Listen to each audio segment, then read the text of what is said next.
இணையத்தை சேர்ந்த அண்ணன் அவர்கள் ஒரு சில விஷயங்களை பற்றி சொல்லியிருந்தாரு. இந்த இருவழி சிக்னல்னு சொல்லி கிட்டத்தட்ட நாங்கள் இப்பயே வந்து பார்த்தீங்கன்னாக்கா இப்போதான் சொன்னேன் 10,000 பாயிண்ட் இருந்தாலே அங்கே நான் ஒரு டிஎஸ்சி கொடுப்பேன்னு உங்கள்கிட்ட சொன்னேன். அதே போல ஒரு 10,000 பாயிண்ட் ரெடினா நான் ஒரு டிஎஸ்சி.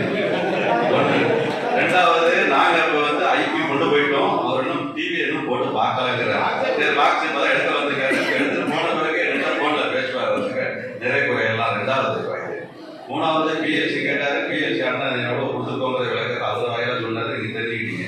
நாலாவது சிக்னல் கட்டானீங்கன்னா கட்டான இடத்துல உடனடியாக உங்களுக்கு வந்து 33 சேனல்லேருந்து 100 சேனல் வரைக்கும் சும்மா லோக்கல் ஒரு 100 Mbps ஸ்பீடு இன்டர்நெட் இருந்தாலே ஆனால் ஒரு எக்யூப்மெண்ட் தரோம். சரிங்களா, நாங்களே கொடுக்குறோம்.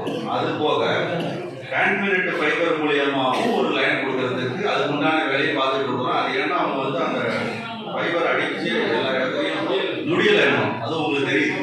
அது முடிஞ்ச உடனே அதுலேயும் கொடுக்குறது. அதுக்கு 3 வழியில் உங்களுக்கு வந்து நீங்கள் கேட்டது 2 தான். சரிங்களா, நீங்கள் மட்டும் இல்லை நினைக்கிறீங்க அந்த பிரச்சனை என்னுடைய பிரச்சனை தான் உங்கள் பிரச்சனையாக எல்லா வேலையும் பார்த்துருக்கோம். கடை இருக்காது காசை முடிச்சு கொடுத்துருக்காங்க.